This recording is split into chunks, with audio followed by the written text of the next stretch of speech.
is His Excellency Mr. Bashar Ja'afari, Permanent Representative of the Syrian Arab Republic. Excellency, you have the floor. شكرا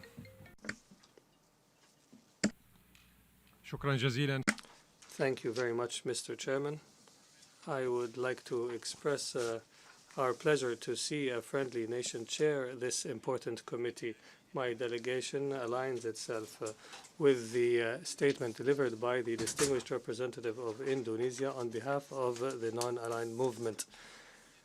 Despite the call from most member states at the UN to join the NPT as a non-nuclear state party, Israel, as we are all convinced, will not join the treaty alongside all the other member states who have not joined the NPT in protection of the Israeli nuclear program and the other weapons of mass destruction programs.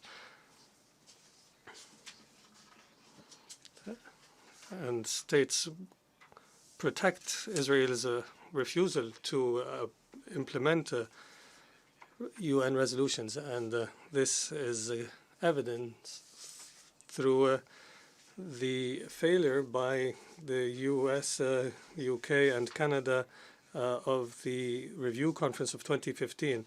This encouraged Israel to continue challenging international will and not accede to the treaties and other conventions on weapons of mass destruction. At the end of 2003, during Syria's membership in the Security Council, submitted an initiative to free the Middle East of weapons of mass destruction, including nuclear weapons. However, the U.S. delegation threatened to use the veto back then if we were to submit such a draft resolution.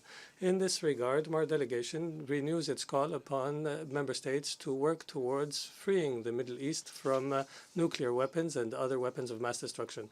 And we also call for applying pressure to Israel and holding it accountable to join the NPT as a non-nuclear party and to subject all its facilities to the monitoring of the IAEA.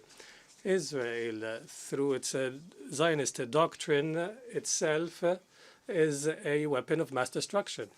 And similar are the states that supply it with these weapons and that cover up these weapons. The nuclear Israeli scientist Vanunu last century revealed Israel's nuclear weapons possession and also the reactor in Israel. And we are not making false claims when we say this.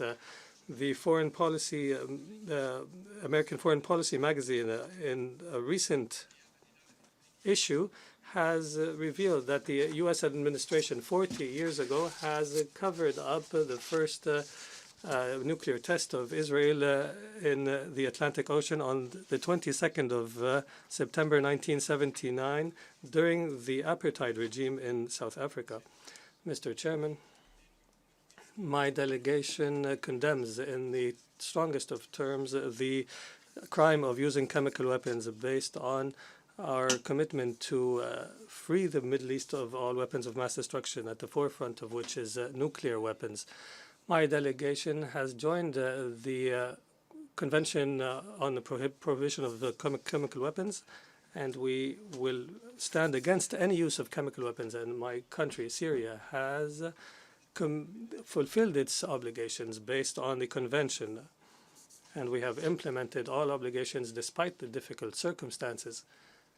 And this was all verified by the chair of the Joint Committee of the UN and the OPCW, Madam Sigrid Karth, in her report presented to the Security Council June 2014. The Syrian Arab Republic has fulfilled all its obligations by demolishing all the sites that produced chemical weapons, and we regularly could discuss everything on the Syrian declaration as pursuant to the OPCW as other state parties in the convention. Mr. Chair, my country has sent more than 180 messages to the Secretary General and the Security Council and the Joint Investigation Mechanism and the 1540 Committee. And the first letter was before the first chemical attack in Khan al-Assal during March 2013, 4 months before the attack. And we have confirmed in these letters our fear that terrorism-supporting states will provide terrorists with chemical weapons and will claim that Syria used the weapons, which has taken place as we expected. These letters included precise information on the possession of chemical weapons by terrorist organizations and that they will use them against civilians through arrangements of intelligence of countries that oppose Syria. And there was direct support of the Saudi organization Bandar bin Sultan back then, and we have explained in these letters the involvement of several governments and that it has supplied the terrorist organizations with chlorine and other toxic material, and that they intend to defame the Syrian government as a result.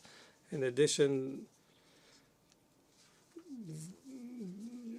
they created the lie called the White Helmets and awarded them with an Oscar prize. And the terrorist leaders have been transferred to Western capitals.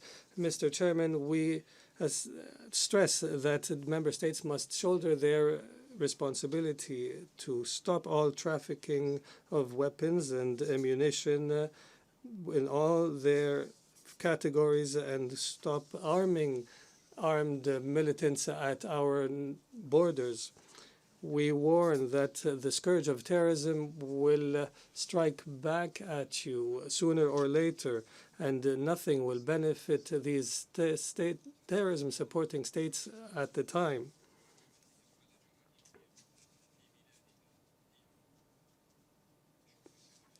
And thank you, Mr. Chairman. I thank the distinguished representative of the Syrian Arab Republic for his statement.